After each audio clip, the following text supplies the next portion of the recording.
Yeah, it's all about chasing down Liverpool. And you were, keen to stress to me while we were watching the game unfold, you've been in the title race the last couple of seasons when Man City have been involved, right until the last couple of weeks. You don't want to be falling out in January because that's becomes pretty dispiriting, right? It does, yeah. Especially with the fan base knowing that at the start of the season, for some reason, everybody's just saying it was going to be Arsenal that would be chasing down Manchester City. Obviously, no one knew what was going to come with Man City. No one saw that coming. But then Liverpool have taken up the reins and they do look quite imperious at the minute. So, you know, this team's experienced enough over the last 2 years knowing what's needed.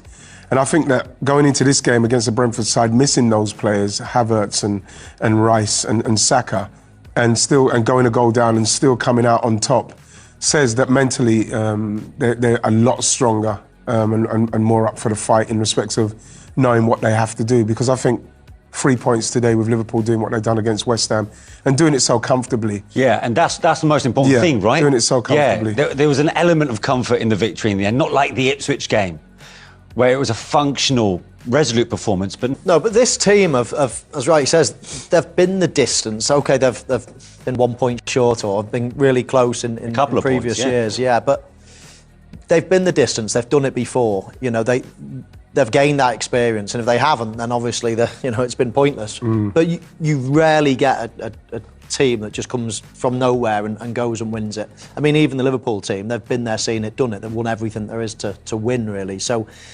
Arsenal have served their time now. They know what a running is all about. I don't see them dropping away like Chelsea have just drawn and lost, and I don't see them doing that. I think they're pretty experienced, pretty consistent now.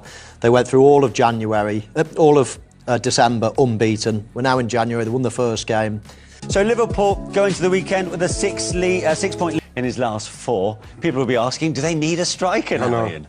No, but I said at the start of the season, those 2 players who I'm really, really delighted to see are finding some form at a time where Arsenal need it the most. Are scoring goals now and are playing well and are contributing, because last season, I think, between them, they got 10 Premier League goals. And I think if they got 10 each, Arsenal maybe could have gone on to win the league. And I think that they've realised this season how important their contribution is going to be, and you just hope it can continue for both of them. Yeah, I mean, if ever there is a time for consistency from both of them, this has to be it, right? Yeah, I mean, Jules asked a question there, has everybody got to chip in without Saka being in? Of course they have. I mean, they don't score enough goals as it is, really. Well, they've not got enough players that score big amounts of goals. They tend to spread them around a little bit, and they're going to have to up their game from now on. And that started tonight. And it started, actually, for the last couple of weeks. Jesus has been banging them in lately, so that's good. And he'll argue, well, I can always score. It's just I've not been given a chance. Yeah. And you wouldn't blame him for thinking along those lines. But good for them today. Go away from home, score 3 goals, and keep the pressure on. So what changed in the second half to make that win possible, Ian? Well, I think you say what changed. I think that what I always find with Arsenal is, yes, they had a lot of possession in the first half, but when it's